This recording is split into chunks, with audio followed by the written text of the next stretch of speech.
brought to you by KR Mangalam University. We provide you the platform to turn your dreams into reality. Give wings to your aspirations with KR Mangalam University. अब तक हमारी जांच agency ने 7 से ज्यादा लोगों को गिरफ्तार किया है जासूसी के मामले में।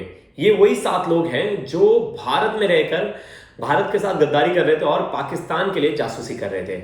हमने देखा इसमें एक यूट्यूबर का नाम सामने आया, लेकिन इसमें एक नाम बड़ा ही शॉकिंग था। वो नाम है देवेंद्र सिंह। एक 25 साल का लड़का पंजाब से पाकिस्तान जाता है धार्मिक चीजों के लिए, यानी दर्शन करने के लिए, और वहां जाके उसकी मुलाकात होती है पाकिस्तानी एजेंट से। पाकिस्तानी एजेंट्स उसे एक लड़की से मिलाते हैं। इसके बाद पूरा खेल बिगड़ जाता है। जो लड़का पढ़ाई कर रहा था फर्स्ट ईयर की और जो अच्छे घर से ताल्लुक रखता है, वो कैसे इन एजेंट्स के चक्कर में आकर एक जासूस बन गया, इसकी पूरी कहानी इस वीडियो में देखेंगे। नमस्कार, मेरा नाम है प्रवेश पांडे और आप देख रहे हो क्राइम तक। आपने देखा 2 दिन पहले तक यूट्यूबर ज्योति की वीडियोस हर जगह वायरल है कि किस तरह वो ब्लॉगिंग के साथ साथ जासूसी भी करने लगी थी और पाकिस्तानी एजेंट्स के साथ मिलकर भारत के बहुत सारे ऐसे इंफॉर्मेशंस थे जो वो उन तक पहुंचा रही थी। उसके लिए शायद उसे पैसे भी मिल रहे थे या उसके लिए उसे ट्रिप फाइनेंस किया जा रहा था, जिसके वजह से उसे लाइक सब्सक्राइब्स मिल रहे थे उसकी वीडियोस पे। तो तमाम तरह की बातें हैं कि वो एक तरह से जो पाकिस्तान नैरेटिव सेट करना चाहता है उसके साथ वो घुल मिल गई थी। तो उसको लेकर पुलिस अब जांच करी और उसके अकाउंट्स और उसके जो इलेक्ट्रॉनिक डिवाइस है उसकी जांच हो रही है। उसमें से क्या क्या सबूत आगे निकल कर सामने आएंगे वो पुलिस अब देख रही है। इस बीच जो दूसरा नाम था वो था देवेंद्र सिंह, एक 25 साल का लड़का जो पटियाला में रहता था और पटियाला के खालसा कॉलेज से एमए कर रहा था, फर्स्ट ईयर का छात्र था। अब जब ये पूरी पढ़ाई वगैरह कर रहा था तो इसी बीच इसका प्लान बना कि ये पाकिस्तान में ननकान साहिब के वहाँ जाए और वहाँ उनका दर्शन करे, उनके लिए प्रे करे।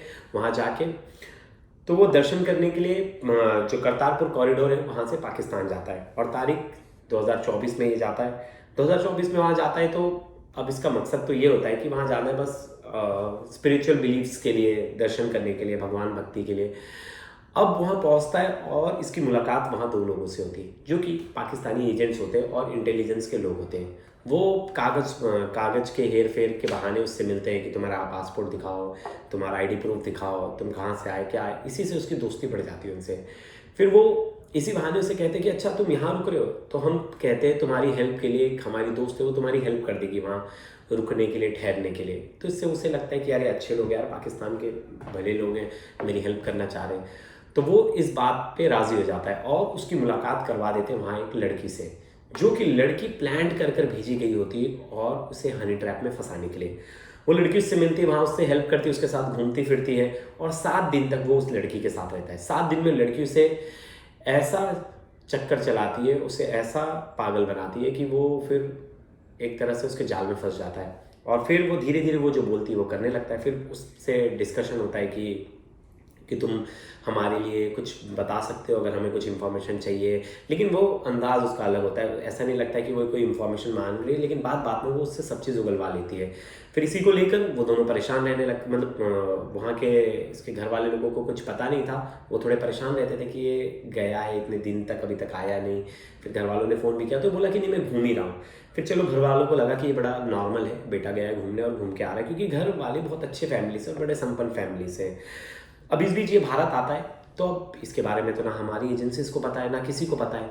तो जैसे जो भी पाकिस्तान जा रहा है, जो पाकिस्तान से रह के आता है, कहीं ना कहीं इंटेलिजेंस के लोग उस पर नज़र रखते हैं कि कहीं ना कहीं ये खतरा ना बन जाए देश के लिए, ऐसी किसी हनी ट्रैप वगैरह में आके।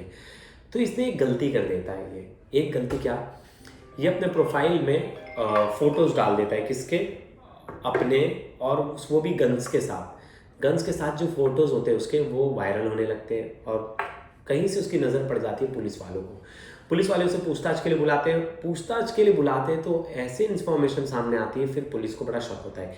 ये कुछ दिन पहले पाकिस्तान गया था, पाकिस्तान में रहकर आया था, तो पुलिस धीरे धीरे कड़ी जोड़ती जाती है। तो पुलिस को कहीं ना कहीं संदेह होता है। पुलिस अपने अपर अधिकारी को बताती है, वो इंटेलिजेंस डिपार्टमेंट को बताते हैं। वो जब इंक्वायरी करने लगते हैं तो पता चलता है दाल में कुछ काला है और यहाँ तो पूरी दाल ही काली है। फिर जब देवेंद्र से पूछा जाता है तो फिर पता चलता है ये 2 मोबाइल रखता था। एक मोबाइल से ये उस लड़की से, पाकिस्तानी लड़की से बात करता था, और एक मोबाइल अपने पर्सनल यूज़ के लिए रखा था। वो दूसरे मोबाइल से जितने इसके पाकिस्तान के दोस्त थे उनसे बातचीत करता था, उनको इन्फॉर्मेशन देता था, वीडियो कॉल करता था, जिसमें से पता चला कि 3 जो है पाक के एजेंट्स हैं। और ये भी दानिश के कनेक्ट में आता है। देखो, दानिश एकमात्र वो जड़ है जो हाई कमीशन का ऑफिसर था, जो यहाँ के लोगों को बार बार अपने चंगुल में फंसा रहा था और उन्हें एजेंट्स बना रहा था, जासूस बना रहा था। अब इसके मोबाइल, दोनों मोबाइल में से 300 GB डाटा निकला है, और इसमें बहुत सारी वीडियोस हैं, लोकेशंस के फोटोज़ हैं, लोकेशंस के वीडियोग्राफी है, और इन सब चीज़ों का डाटा जो इसके मोबाइल में था वो पुलिस ने अपने पास रख लिया है। और जब पूछताछ में एक बात सामने आई कि ये वहाँ गया पाकिस्तान, तो इसकी 4 एजेंट से मुलाकात हुई। वो जो लड़की थी उसने और 2 ISI के एजेंट से मिलवाया, इसके जो पाकिस्तानी इंटेलिजेंस सर्विस है उनके एजेंट से मिला। वहाँ मिलने के बाद इसे टास्क दिया गया, छोटा छोटा टास्क दिया गया, और ये एक तरह से उस लड़की के हनी ट्रैप में फंस गया था, यानी उसके हुस्न के जाल में फंस गया था। अब वहाँ से ये निकल नहीं पा रहा था, और इसे लग रहा था कि छोटी मोटी चीज़ें ही तो मैं कर रहा हूँ उनके लिए हेल्प, ये कोई बहुत बड़ी चीज़ें नहीं है, बहुत बड़ा क्राइम नहीं, इसे नहीं लग रहा था क्राइम। और वहीं उसकी हेल्प भी कर रहा था पैसों के मामले में, उसे पैसे दे रहा था, पैसे लेन देन सब चीज़ चल रही थी। अब इसके 3 अकाउंट थे, 3 अकाउंट्स की इसकी इन्वेस्टिगेशन चल रही है, उसमें से क्या कुछ सामने निकल कर आएगा ये अभी देखने वाली बात होगी। वहीं उसके गाँव वालों का कहना है कि लड़का बहुत सभ्य घर का है, और लड़के के ऊपर ऐसा आरोप लगाना हमें लगता है कि सही नहीं है। पुलिस उसे गलत फहमी का शिकार हो गई है पुलिस, वो तो बस घूमने गया था पाकिस्तान, उसे गिरफ्तार कर लिया गया। वही गांव वाले मानने को तैयार नहीं है, वही एजेंसीज के पास इसके खिलाफ पक्के सबूत है, और आने वाले टाइम में शायद इसके ऊपर स्ट्रिक्ट एक्शन भी होगा, और मुझे लगता है छूटना तो अभी फिलहाल मुश्किल है।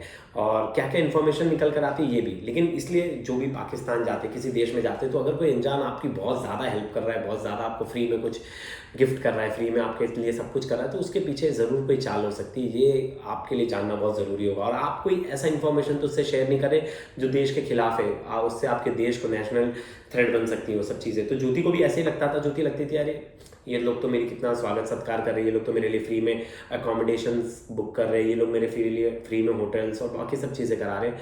तो कहीं ना कहीं ज्योति को भी ऐसा ही एहसास था, वहीं इसे भी, देवेंद्र को भी ऐसे ही लगता था कि लोग तो बड़े अच्छे, लेकिन उन्हें नहीं पता था एक तरह से वो जासूसी का शिकार बन गया, और वो जासूसी कर रहे हनी ट्रैप में फंस के। तो अगली बार कोई भी आपका आसपास या आपके जान पहचान का कोई शख्स अगर जा भी रहा है, तो फिलहाल तो पाकिस्तान को जा नहीं सकता, लेकिन अगर कोई भी ऐसे कांटेक्ट में है, आप किसी पाकिस्तानी के कांटेक्ट में हो, तो आप ज़रा बच के रहिए, क्योंकि क्या पता वो आपसे इन्फॉर्मेशन निकालने के लिए बस आपसे संबंध रख रहा है, आपसे इन्फॉर्मेशन ले रहा है। तो अगली बार ऐसा कोई शख्स आपको मिलता है पाकिस्तानी, तो थोड़ा उससे बच के रहिएगा। धन्यवाद दोस्तों।